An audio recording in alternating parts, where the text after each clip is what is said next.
My simple and sincere advice to whoever is aspiring to get into fintech is that you should understand what are you trying to solve in fintech, what is your target audience, and how do you want to solve that problem. It's more of outside-inside approach rather than inside-outside approach. What I mean by that is that you should understand your customer pretty clearly. It's better if you can undergo that particular problem yourself, because unless you appreciate, understand the problem, you will never innovate a fintech product or a fintech solutions for the target audience.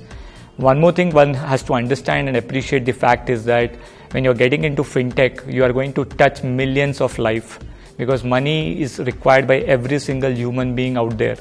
So whatever you do in fintech, whether it's lending, whether it's into money transfer or whether it's into forex or whether it's into wealth management or personal financing, right? You are going to touch life of millions and millions out there. So unless you have the right attitude, right hunger, and a clear clarity about the subject, it's of no use to get into fintech.